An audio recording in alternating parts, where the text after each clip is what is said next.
ሰላም ጤና ይስጥልኝ የተከበራችሁ አባቶች እናቶች እህትና ወንድሞች በእያላችሁበት የእግዚአብሔር ሰላም ከእናንተ ጋር ይሁንልን። የእማማ ዝናሽ የበጎ አድራጎት ድርጅት 3 ስራዎችን ይሰራል። አቅመ ደካሞች ምገባ ይመግባል፣ የአቅመ ደካሞችን ቤት ያድሳል፣ እንደዚሁም ደግሞ የአቅመ ደካሞችን ገላጥቦ እናንተ የሰጣችሁን ልብስ ይለብሳል። ስለዚህ በዚህ መሰረት እናንተ እንድታግዙን በያው በእግዚአብሔር ስም አደራችሁን እንላለን። በቀን ከ1000 በላይ ነዳያን ስለምንመገብም እናንተ ደግሞ በነፍስ ይማር መንፈሳዊ በዓላት ስታከብሩ እንደዚሁ ልደት ስታከብሩ ማንኛውም ዝግጅት ሲኖራችሁ ነዳያን በመመገብ ታደርጉልን ዘንድ በሕያው እግዚአብሔር ስም አደራ እንላለን።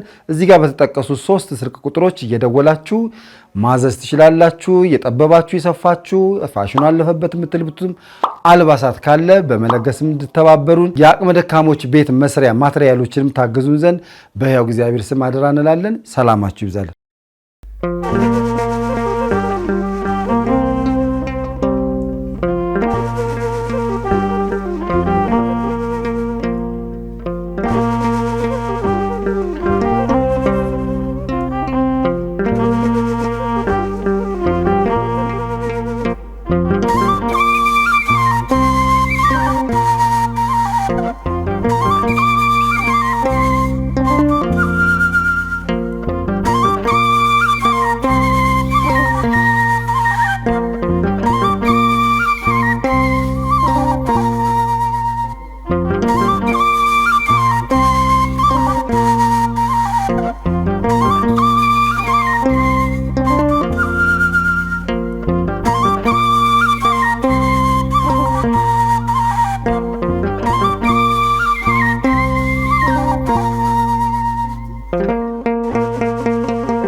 እሺ በድጋሚ እንደምን ዋላችሁ? አሜን። እግዚአብሔር ስሙ የተመሰገነ ይሁን። እንኳን ለእኩለ ጾም ለደብረ ዘይት በዓል አደረሰን አደረሳችሁ። ለ60 ሰዎች ከሰይፈ ገብርኤል የደብረ ዘይትን በዓል ምክንያት በማድረግ መግበውልናል። እግዚአብሔር ይስጥልን። አሜን። እግዚአብሔር ይስጥልን። ቀጥታ ወደ ምገባው እንሄዳለን።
ሰላም ጤና ይስጥልኝ። የተከበራችሁ አባቶች፣ እናቶች፣ እህትና ወንድሞች በያላችሁበት የእግዚአብሔር ሰላም ከእናንተ ጋር ይሁንልን። የእማማ ዝናሽ የበጎ አድራጎት ድርጅት 3 ስራዎችን ይሰራል። አቅመ ደካሞች ምገባ ይመግባል፣ የአቅመ ደካሞችን ቤት ያድሳል፣ እንደዚሁም ደግሞ የአቅመ ደካሞችን ገላጥቦ እናንተ የሰጣችሁን ልብስ ይለብሳል። ስለዚህ በዚህ መሰረት እናንተ እንድታግዙን በእግዚአብሔር ስም አደራችሁን እንላለን። በቀን ከ1000 በላይ ነዳያን ስለምንመገብም እናንተ ደግሞ በነፍስ ይማር መንፈሳዊ በዓላት ስታከብሩ፣ እንደዚሁ ልደት ስታከብሩ፣ ማንኛውም ዝግጅት ሲኖራችሁ ነዳያን በመመገብ ታደርጉልን ዘንድ በሕያው እግዚአብሔር ስም አደራ እንላለን። እዚህ ጋር በተጠቀሱት 3 ስልክ ቁጥሮች እየደወላችሁ ማዘዝ ትችላላችሁ። የጠበባችሁ የሰፋችሁ ፋሽኑ አለፈበት የምትልብቱም አልባሳት ካለ በመለገስም እንድተባበሩን የአቅመ ደካሞች ቤት መስሪያ ማትሪያሎችንም ታግዙን ዘንድ በሕያው እግዚአብሔር ስም አደራ እንላለን። ሰላማችሁ ይብዛል።